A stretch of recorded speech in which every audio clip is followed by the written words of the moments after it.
Bike పై Orissa to Hyderabad గంజాయి రవాణా వాయా భద్రాచలం. సాఫ్ట్వేర్ కంపెనీలో పనిచేసే ఉద్యోగులే వారి కస్టమర్లు. దీంతో చాలా కాలంగా వారి వ్యాపారం 3 పువ్వులు 6 కాయలుగా సాగుతోంది.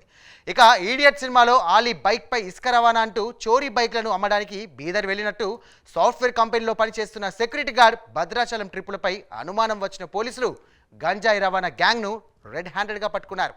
ఇక గంజాయితో పాటు బైక్ను స్వాధీనం చేసుకుని బొక్కలో వేశారు.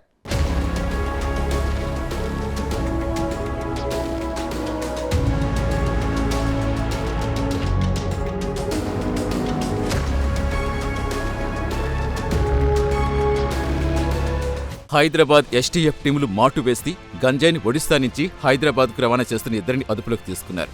వారి నుంచి 8.6 కేజీల గంజాయి, 2 సెల్ ఫోన్లు, 1 బైక్ స్వాధీనం చేసుకున్నారు. అయితే అరెస్ట్ చేసిన ఇద్దరిని విచారించగా షాకింగ్ విషయాలు బయటపడ్డాయి. డెలైట్ సాఫ్ట్వేర్ కంపెనీలో సెక్యూరిటీ గార్డుగా పనిచేస్తున్న అంజనీ దుబే కంపెనీ ఉద్యోగులు గంజాయి అమ్మి డబ్బులు సంపాదిస్తున్నాడు.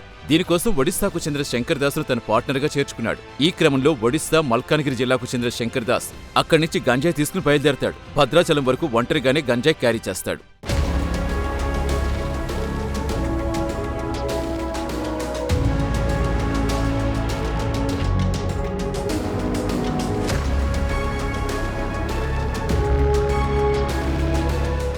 ఇక భద్రాచలం వద్దకు రాగానే అంజనీ దూబే అతనితో కలుస్తాడు. తర్వాత శంకర్ దాస్ తనకు రావాల్సిన డబ్బులు తీసుకువెళ్ళిపోతాడు.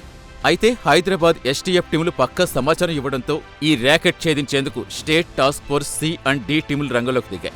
Bhadrachalam Konavaram road RDO checkpost వద్ద గంజాయితో బైక్ పై వెళుతున్న ఇద్దరిని పట్టుకుని అరెస్ట్ చేశారు. నిందితుల వద్ద ఉన్న 8.6 కేజీల గంజాయితో పాటు 2 సెల్ ఫోన్లు, గంజాయి రవాణాకు వినియోగించిన బైక్ స్వాధీనం చేసుకుని భద్రాచలం ఎక్సైజ్ స్టేషన్లో అప్పగించారు.